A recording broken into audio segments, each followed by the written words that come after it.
Assalamualaikum warahmatullahi wabarakatuh. Bertemu lagi dengan saya Farah Eva dalam pembelajaran IPA. Kali ini kita akan mempelajari materi mengenai uji kandungan bahan makanan.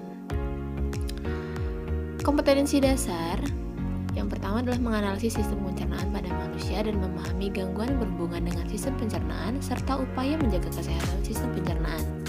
Kemudian menyajikan hasil penyelidikan tentang pencernaan mekanis dan kimiawi. Nutrisi makanan merupakan bahan-bahan yang diperlukan oleh tubuh supaya tubuh dapat bertahan hidup. Maka dari itu kita juga harus mengetahui semua jenis nutrisi bagi tubuh kita. Bagaimana cara mengetahui kandungan bahan makanan ya? Nah, kandungan nutrisi dalam makanan dapat diketahui melalui uji kandungan makanan dengan menggunakan larutan uji.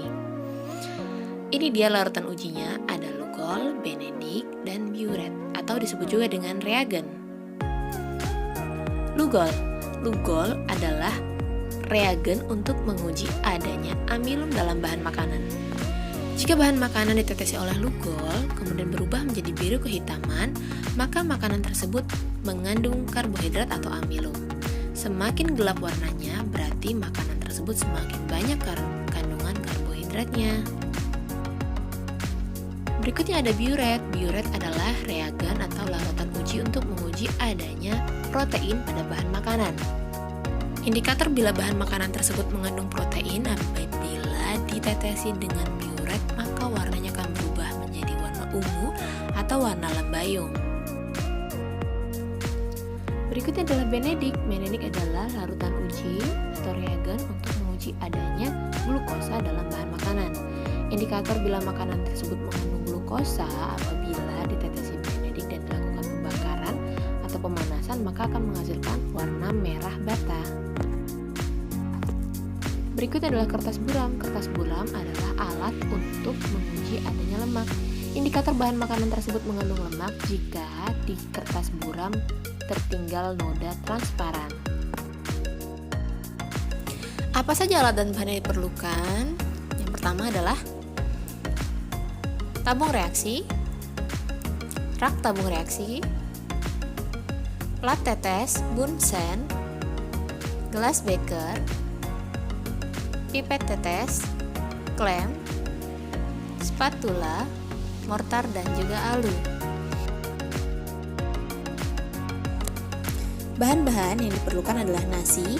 Nasi diberi dua perlakuan, nasi A ditumbuk dengan mortar, nasi B dikunyah selama 5 menit.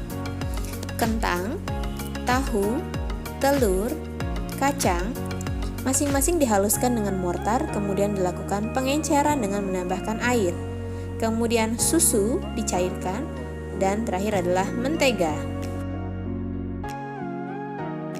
Untuk uji amilum, masing-masing bahan makanan yang telah dihaluskan dimasukkan ke dalam plat tetes. Amati warna awalnya ya. Kemudian tetesi dengan Lugol sebanyak 3 tetes, kemudian amati perubahan warnanya.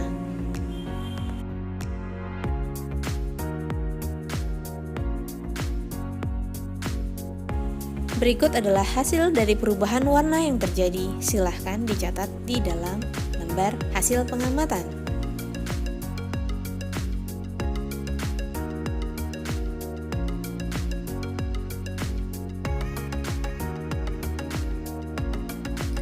Berikutnya adalah menguji glukosa.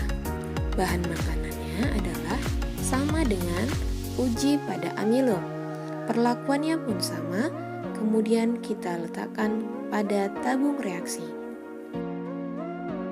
Perhatikan warna awalnya ya. Setelah itu kita tambahkan dengan reagen Benedict. Masing-masing 0,5 ml. Kemudian kita lakukan pemanasan.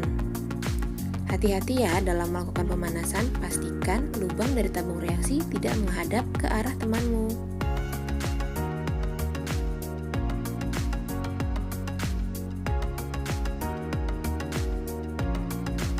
Perhatikan, sudah mulai ada perubahan warna. Lakukan ini pada setiap bahan makanan. Ini dia hasil perubahan warnanya.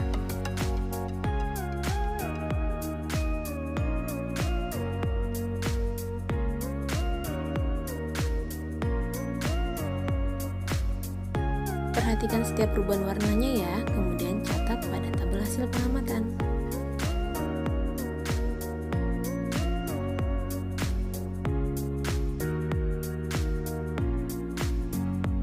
Bahan makanannya sama dengan uji amirum dan glukosa.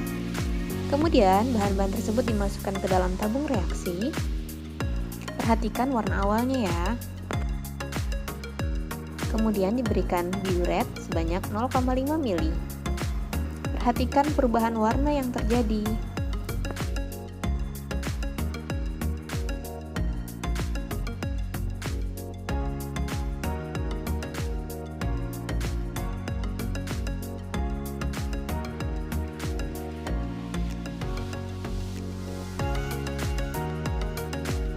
Bahan yang digunakan adalah sama, kemudian letakkan bahan tersebut pada kertas buram, lalu lakukan pengolesan hingga bahan makanan rata pada kertas buram. Kemudian setelah dioles, dilakukan penjemuran hingga kering. Berikut hasilnya, silakan amati noda transparan.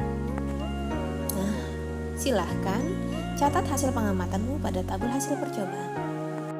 Terima kasih sudah menyimak ya. Assalamualaikum warahmatullahi wabarakatuh.